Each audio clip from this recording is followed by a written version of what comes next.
Hi, welcome to my channel Madhu's education alerts. This is your Madhusudan. ఈరోజు ఈ వీడియోలో EAMCET response sheet ఆన్సర్కి మొత్తం రిలీజ్ చేసిన తర్వాత చాలామంది కామెంట్ బాక్స్లో రకరకాల క్వశ్చన్స్, డౌట్స్ అడుగుతున్నారు.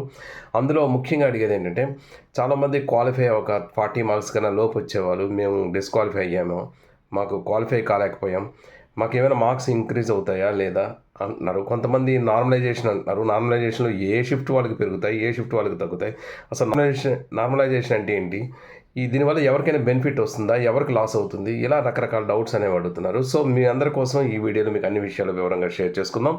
ఫస్ట్ టైంగా నా ఛానల్ చూసినట్టయితే ప్లీజ్ సబ్స్క్రైబ్ మై ఛానల్. ఇక విషయంలోకి వెళ్ళిపోదాం. ఏపీ ఎంసెట్కి సంబంధించినటువంటి ఆన్సర్ షీట్ రిలీజ్ అయిన తర్వాత చాలామంది మీ అందరూ కూడా మీకు ఎన్ని మార్క్స్ వచ్చే అవకాశం ఉన్నదనేది మీరు కౌంట్ చేసుకుని ఉంటారు.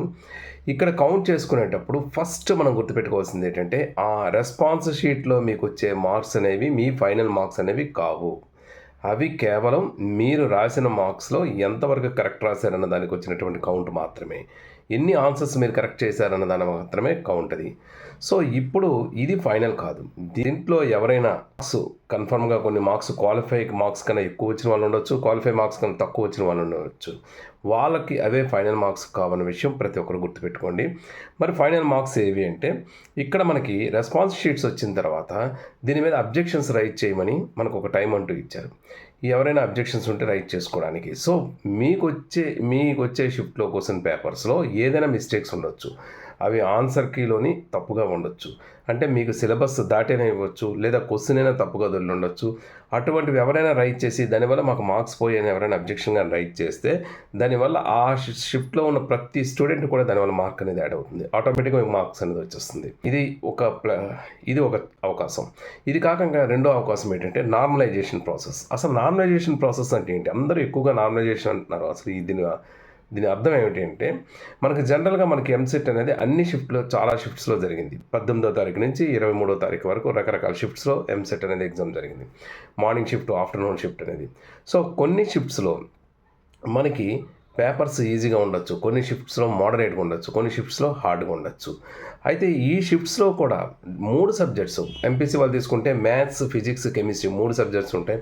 ఈ 3 సబ్జెక్ట్స్లో మ్యాథ్స్ ఒక షిఫ్ట్లో చాలా కష్టంగా ఉండొచ్చు, ఒక షిఫ్ట్లో ఈజీగా ఉండొచ్చు. అలాగే మ్యాథ్స్ కష్టంగా ఉన్న షిఫ్ట్లోనే ఫిజిక్స్ ఈజీగా ఉండొచ్చు, కెమిస్ట్రీ ఈజీగా ఉండొచ్చు. అలాగే ఫిజిక్స్ కష్టంగా ఉన్న షిఫ్ట్లోనే మ్యాథ్స్ ఈజీగా ఉండొచ్చు, కెమిస్ట్రీ కష్టంగా ఉండొచ్చు. అంటే ఒక షిఫ్ట్లోనే మనం రాసినటువంటి పేపర్లు తీసుకుంటే మ్యాథ్స్, ఫిజిక్స్, కెమిస్ట్రీలో అందులో మ్యాథ్స్ కానీ, ఫిజిక్స్ కానీ, కెమిస్ట్రీ కానీ ఏదైనా ఒకటి కష్టంగా హార్డ్గా ఉంటూ మిగిలిన 2 పేపర్స్ ఈజీగా ఉండొచ్చు, ఒకటి మోడరేట్గా ఉండొచ్చు. ఇలా డిఫరెంట్ ఫ్యాక్టర్స్ అనేవి ఉంటాయి. సో వీటన్నిటిని బేస్ చేసుకొని నార్మలైజేషన్ అనేది ఒక ప్రాసెస్గా చేస్తారు. ఇందులో నార్మలైజేషన్ అనేది మీకు ఈ 3టికి వచ్చేటటువంటి టోటల్ మార్క్స్ మీద చేయరు, సబ్జెక్ట్ వైజ్ చేస్తారు. అది మనం గుర్తుపెట్టుకోవాలి. అంటే మ్యాథమెటిక్స్ ఆల్ షిఫ్ట్స్లో ఉన్నటువంటి మ్యాథమెటిక్స్ పేపర్స్ అన్నీ తీసుకొని అందులో ఏది హార్డ్గా ఉంది, ఏది ఈజీగా ఉంది, ఏది మోడరేట్గా ఉందో డిసైడ్ చేస్తారు. అలాగే ఫిజిక్స్ అన్ని పేపర్స్లో ఫిజిక్స్ని, అలాగే అన్ని పేపర్స్లో కెమిస్ట్రీని తీసుకొని ఈ విధంగా నార్మలైజేషన్స్కి ప్రాసెస్ చేస్తారు. నార్మలైజేషన్ చేయడం వలన ఇప్పుడు మనకి ఎవరికైతే హార్డ్గా పేపర్ అనిపిస్తుందో ఆ షిఫ్ట్లో రాసిన ప్రతి ఒక్కరికి కూడా కొన్ని మార్క్స్ అనేవి యాడ్ అవుతాయి.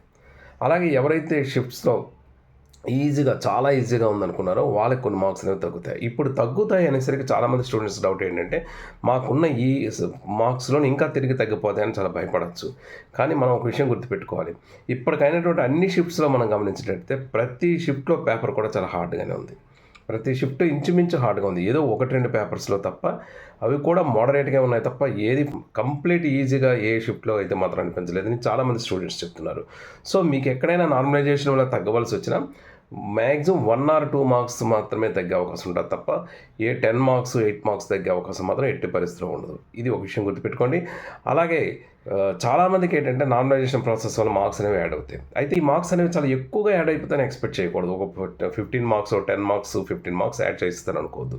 ఇవి కేవలం ఒక 5 to 6 మార్క్స్ వరకు యాడ్ చేసే అవకాశం ఉంటుంది. బట్ ఏదైనా ఒక మార్క్ యాడ్ అయిందంటే మీ ర్యాంక్ అనేది ఎంతో తేడా వస్తుంది. సో దాన్ని దృష్టిలో పెట్టుకొని ఎవరు కూడా మీరు ఇది ఫైనల్ మార్క్స్ అనుకోవద్దు. మీకు వచ్చే మార్క్స్ బట్టి మీకు మ్యాక్సిమం పాజిటివ్గానే మీకు ఉంటుంది. తర్వాత పేపర్స్ అన్నీ హార్డ్గా ఉన్నాయి కాబట్టి చాలా వరకు మీ అందరికీ కూడా మంచి మార్క్స్ అనేవి ఇంకా నార్మలైజేషన్ ప్రాసెస్లో యాడ్ అయ్యే అవకాశం ఎక్కువ ఉంటుంది. ఎవరికైనా తగ్గినా కూడా 1 మార్కు 2 మార్కులు తగ్గే అవకాశం ఉంటుంది. ఇక ఎవరైతే 40 మార్క్స్ కన్నా తక్కువ వచ్చి క్వాలిఫై అవ్వమనుకున్న ప్రతి ఒక్కరు కూడా గుర్తుపెట్టుకోవాల్సింది ఏంటంటే, మీకు డెఫినెట్గా క్వశ్చన్ పేపర్లో మిస్టేక్స్ ఉంటాయి. అలాగే ఆన్సర్ కీలో కొన్ని మిస్టేక్స్ ఉంటాయి. తర్వాత కొన్ని అబ్జెక్షన్స్ రైజ్ అవుతాయి. అలాగే మీకు నామినేషన్ ప్రాసెస్ ఉంటుంది. ఈ ప్రాసెస్లో మీకు ఖచ్చితంగా కొన్ని మార్క్స్ యాడ్ అవుతాయి కాబట్టి మీ అందరూ కూడా క్వాలిఫై అవుతారు.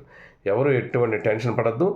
దీనికి సంబంధించి ఇంకా మీకు ఏమైనా డౌట్స్ ఉన్నట్టయితే కామెంట్ బాక్స్లో షేర్ చేయండి. నాకు తెలిసిన ఇన్ఫర్మేషన్ మీకు డెఫినెట్గా ఇస్తాను.